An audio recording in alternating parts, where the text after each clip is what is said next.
അണക്കര പാമ്പുംപാറയിൽ നിന്നും ജീപ്പ് മോഷ്ടിച്ച 3 പേരെ വണ്ടൻമേട് പോലീസ് പിടികൂടി. കുമളി റോസാപ്പുകുന്നം സ്വദേശികളായ ദേവിക ഭവനത്തിൽ ജിഷ്ണു, മേട്ടിൽ അജിത്ത്, കുമളി ഗാന്ധിനഗർ സ്വദേശി ഭുവനേഷ് എന്നിവരാണ് പിടിയിലായത്.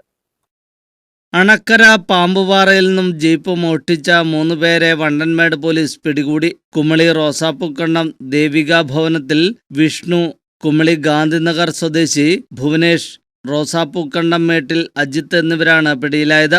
ഞായറാഴ്ച വെളുപ്പിന് 3 മണിയോടെയാണ് അണക്കര പാമ്പുപാറ സ്വദേശി മൂലേപ്പള്ളത്ത് വീട്ടിൽ കുഞ്ഞുമോൻ ഐസക്കിന്റെ ഉടമസ്ഥതയിലുള്ള ജീപ്പ് മോഷണം പോയത്. പച്ച ബൊലോറ വാഹനത്തിലെത്തിയ പ്രതികൾ ജീപ്പ് തള്ളി സ്റ്റാർട്ടാക്കിയ ശേഷം തമിഴ്നാട്ടിലേക്ക് കടക്കുകയായിരുന്നു. വെളുപ്പിന് കുമളിയിൽ വെച്ച് പച്ച ബൊലോറ ശ്രദ്ധയിൽപ്പെട്ടയാൾ പോലീസിനെ വിവരമറിയിച്ചതാണ് പ്രതികളെ പിടികൂടുവാൻ സഹായമായത്.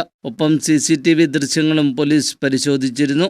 ജീപ്പ് പൊളിച്ചു വിൽക്കുന്നതിനായി കമ്പം ഉത്തമപാളയത്ത് എത്തിച്ചെങ്കിലും പോലീസ് പിടികൂടുകയായിരുന്നു. വണ്ടൻമേട് പോലീസിന് ലഭിച്ച പരാതിയെ തുടർന്ന് നടത്തിയ അന്വേഷണത്തിൽ മണിക്കൂറുകൾക്കുള്ളിൽ പ്രതികളെ പിടികൂടി.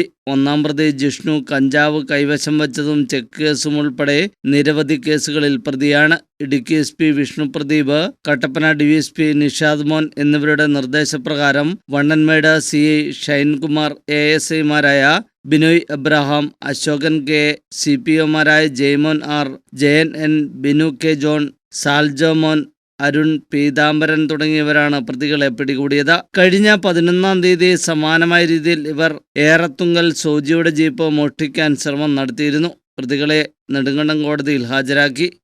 News bureau, Kattappana.